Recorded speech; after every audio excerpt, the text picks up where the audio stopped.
Bem, eu vou falar sobre a Copa do Mundo que vai realizar-se no Brasil entre o dia 12 de junho e 3 de junho de 2014, onde estarão aqui as 32 seleções melhores do mundo, tá?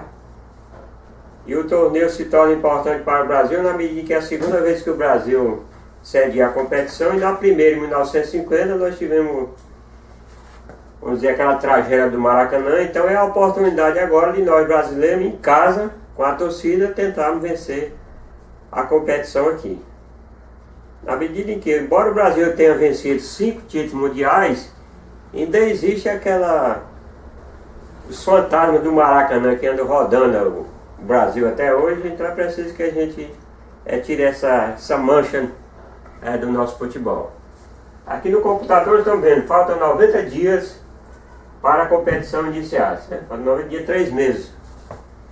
Eu tinha feito esse vídeo com 90 minutos, praticamente 1 hora, então eu resolvi dividir em 3 partes. A primeira parte analisando o futebol arte com o futebol força de hoje, falando também um pouco do sistema tático e fazendo uma homenagem às seleções brasileiras que venceram o título de 58, as mais antigas, e depois voltando a analisar a competição atualmente. E depois vou fazer a análise ali dos grupos, das 32 seleções, que eu acho que vai passar para as fases seguintes, tá?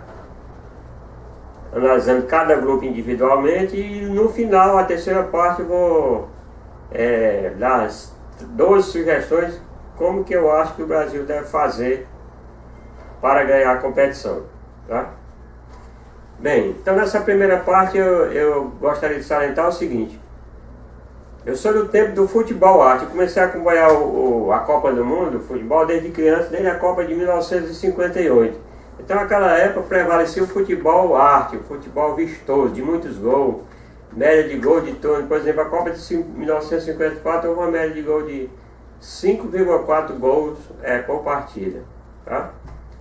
A Copa de 1990 foi de 2,1, a pior. Então, quer dizer, se você fazer uma comparação, nós passamos de um futebol vistoso, de muita criação e pouca marcação, para um futebol hoje muito competitivo e de poucos gols, tá? Então prevalecia naquela época a máxima de que a melhor defesa é o ataque. O Santos da década de 60, com aquele ataque fabuloso de Doval, Mengalvo, Coutinho, Pelé e Pepe, tomava vários gols, mas fazia os gols necessários para a vitória. Tomava 2, fazia 3, tomava 3, fazia 4, fazia 5. Então essa era a sistemática dos jogos de antigamente. A partir da década de 60 começou-se a se desenvolver o sistema tático mais defensivo, como 4-4-2, hoje já tem outro, 3-5-2, 5-4-1, de modo que quem pensar que vai ver aqui no Brasil o futebol muitos gols, pode acontecer na primeira fase, porque tem algumas seleções que não são tão fortes, pode haver alguma goleada na primeira fase da competição, mas depois vai ser pedreira para todo que é lado, tanto para o Brasil, que quer ganhar a competição, que é o principal favorito, como as outras seleções, as 8 seleções que já ganharam o título, como Espanha, Itália, Uruguai, Argentina, Holanda, tá? Todas essas seleções vão vir para tentar ganhar o título. Não pense que eles vêm aqui para brincadeira, não. Basta dizer que a própria Alemanha está construindo um centro de treinamento lá em Salvador. Não quis nem as 7 que foram preparadas aqui. Então essas seleções vêm mesmo para competir. Naturalmente nós vamos ser o favorito, vamos ter a torcida a favor, mas isso não é bastante para ganhar a competição. E apenas para fazer uma demonstração, esse era o sistema tático que vigia na década de 50. O Brasil, por exemplo, em 1950, jogou dessa forma. Era chamado no sistema 2-3-5, ou chamado também de pirâmide ou cone. Então o Brasil jogou com Juvenal, Barbosa, Augusto e Juvenal, Bauer, Danilo e Bigode, Friaça, Zizinho, Ademir, Jair e Chico. Olha o sistema tático, bastante ofensivo, com 2 na defesa, 3 no meio de campo, que era a chamada linha média, e 5 atacantes. Então esse era o sistema tático que vigia naquela época. Tanto que o Brasil deu goleada na Suécia, na Espanha e tal. Só que chegou no último jogo e começou vencendo e acabou perdendo a partida porque não relevou outros aspectos relevantes no futebol. A imprevisibilidade, né? E outras coisas mais que às vezes foge até a análise tática de um jogo de futebol. Mas esse sistema até depois ele variou com a criação do técnico inglês Heather Chapman, que fez o seguinte: ele recuou os dois meias aqui e recuou esse no meio. Então formou o chamado WM. Vou ligar aqui. Caiu.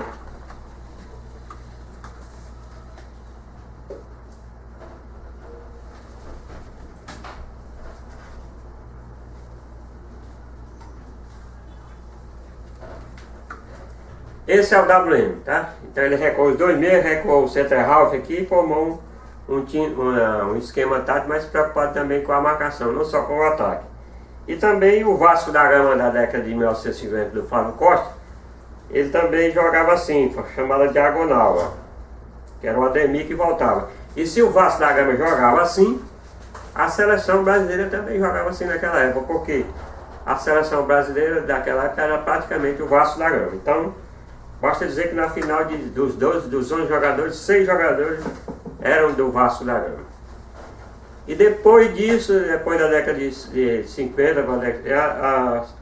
o Brasil ganhou a Copa de 58 com o sistema 4-2-4. Então eu vou fazer a modificação aqui.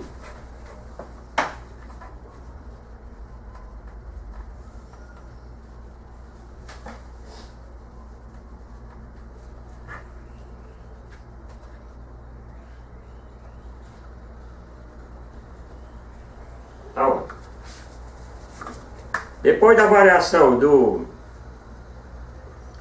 da pirâmide do WM e da diagonal, nós fomos para o sistema 4-2-4, que foi o sistema que a Hungria, embora fosse favorito, perdeu a Copa de 54, e o Brasil ganhou a Copa de 58. Então o Brasil em 58 jogou com Gilmar, Djalma Santos, Belinho, Orlando, Nilton Santos, Zito e Didi, Garrincha, Vavá, Pelé e Zagallo. Quer dizer, um sistema bastante ofensivo, mas também preocupado também com a defesa, já que você tinha quatro zagueiros aqui, tá?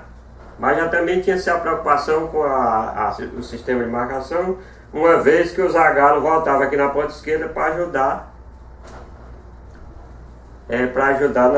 na marcação. Então ele fazia esse movimento aqui, tá? Então qual é o sistema que você tem agora? 4-3-3, tá? Bem, e depois os técnicos, os estudiosos do futebol passaram a se preocupar somente com o sistema defensivo. Hoje você já tem um 5-3-2, 5-4-1. Então na década de 60 o sistema que apareceu foi o 4-4-2, 4 jogadores na defesa, 4 no meio de campo e apenas 2 jogadores no ataque. Com esse sistema tático aqui, a Inglaterra ganhou a Copa de 66 e o Brasil venceu a Copa de 1994 nos Estados Unidos, apenas com 2 atacantes, Romário e Bebeto aqui na frente, tá certo? E depois foram se criando outro sistema 4, outro sistema tático, por exemplo, 3, vou fazer o seguinte, olha, 3-5-2. Com esse sistema tático aqui, o Brasil venceu a Copa foi pentacampeão na Coreia e no Japão. Foi o sistema que o Filipão, que é o técnico da seleção, usou para vencer a Copa na Coreia e no Japão. Com 3 zagueiros, 5 no meio de campo e 2 no ataque. Só que com detalhe, nesse sistema aqui, os laterais passam a ser chamados de alas e eles fazem esse movimento aqui, apoiando o ataque e descendo. Aqui o Cafu e aqui o Roberto Carlos do lado esquerdo, tá? Fazendo esse movimento, tá? E aqui na frente o Ronaldo e o Rivaldo. Então, de forma que todo esse sistema tático que você vê hoje, eles são uma variação ou do 4-3-3, ou do 4-2-4, ou do do 4-3-3, né? Então se você pegar 4, 4-3-3, olha. Hoje você vê muito. 4-3-1-2. Você vê muito esse sistema aqui. Então 4-3-2-1. A variação do 4-3-3. Apenas esse 3 atacantes aqui, ele bota 2 mais recuado e apenas um atacante na frente. E por aí vai. Você pode fazer várias variações, como 5-4-1. Um sistema desse 5-4-1 que algumas seleções usam, como a da Suíça, é muito difícil fazer um gol numa seleção dessa, que a maioria dos jogadores estão na defesa, tá? E apenas para demonstrar aqui, eu estou com essa revista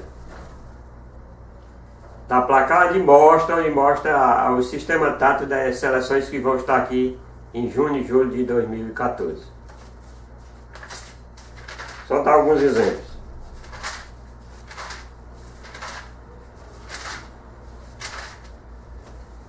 Brasil, 4-3-3. Brasil, 4-3-3.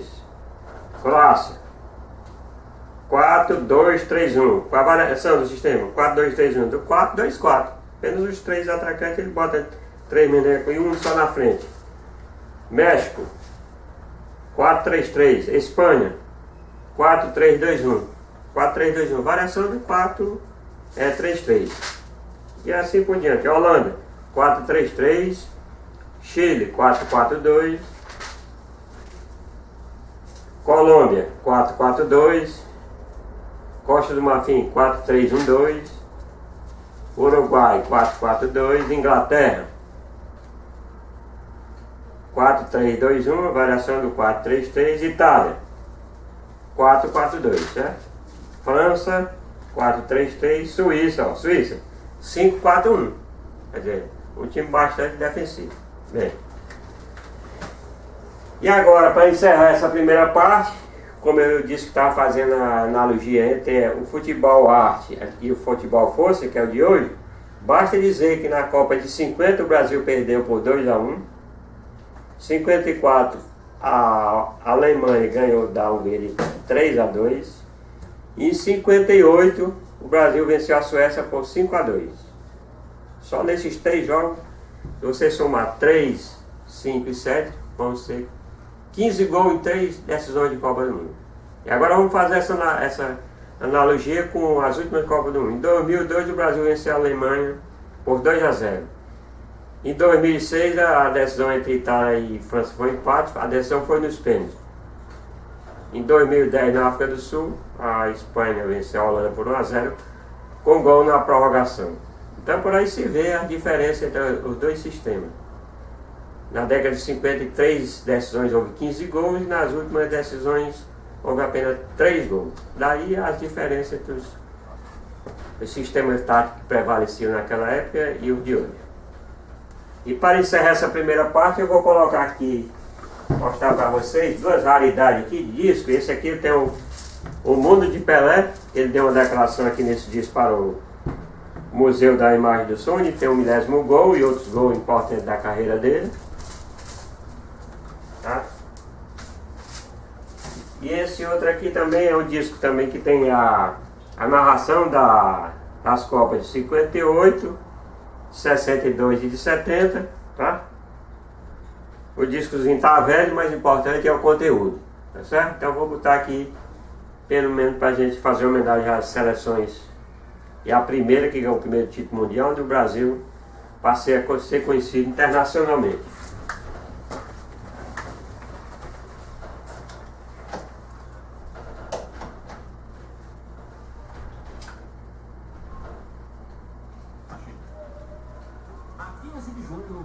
O Brasil, lançando Garrincha, sua arma secreta, derrotou a Rússia por 2-0, ganhando qualificação para as quartas de final.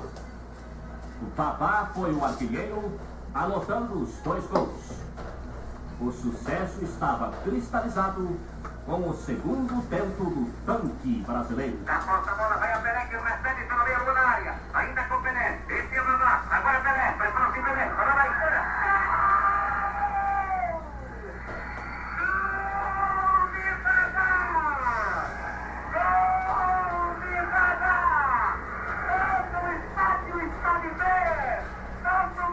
esse jogo foi o jogo que o Brasil lançou Pelé e Garrincha contra a União Soviética. O terceiro jogo da Copa de 58.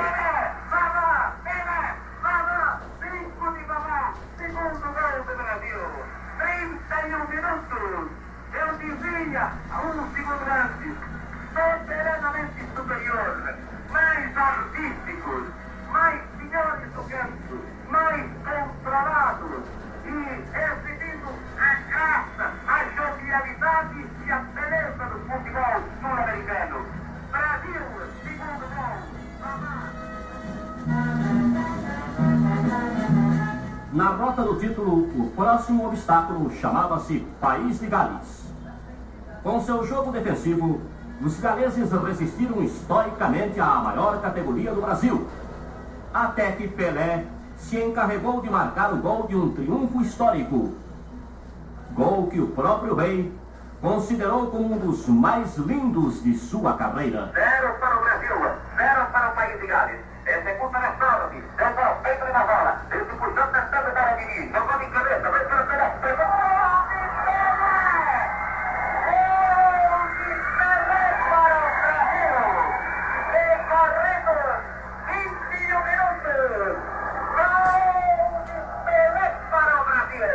Foi uma prova que, na realidade, pegava por essa situação a ideia do gol. Veio de Dini a meter a Pelé. Esse foi o primeiro gol de Pelé em Copa do Mundo, Brasil e País de Gales.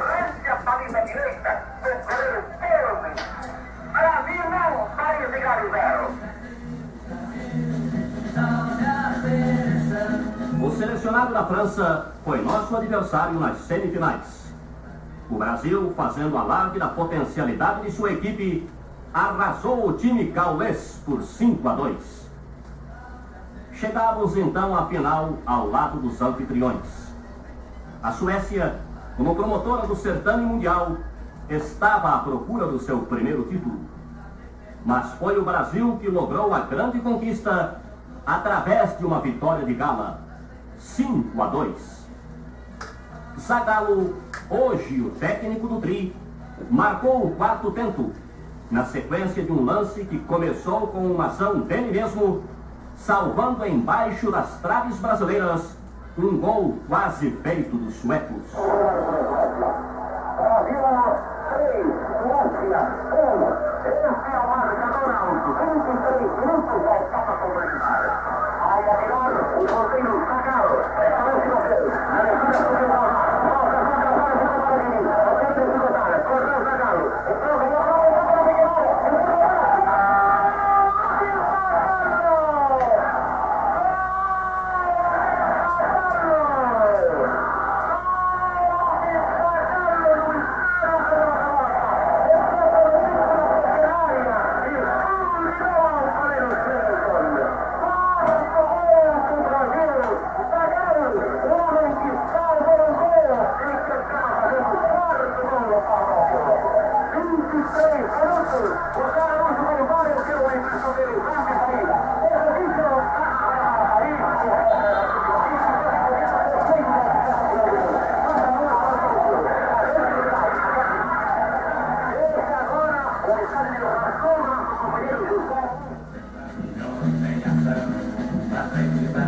Em cima da hora, quando o Brasil inteiro já festejava ruidosamente a conquista do título mundial, Pelé voltou a vencer a cidadela sueca, dando números finais à sensacional vitória brasileira.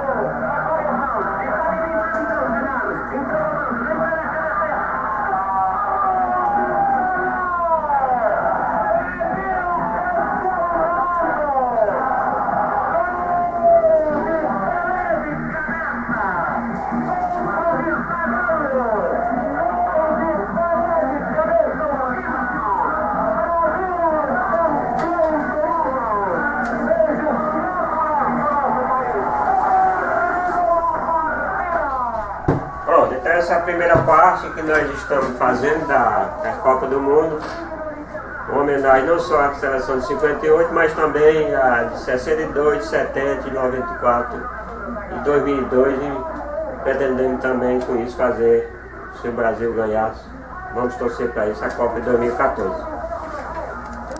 Que bonito.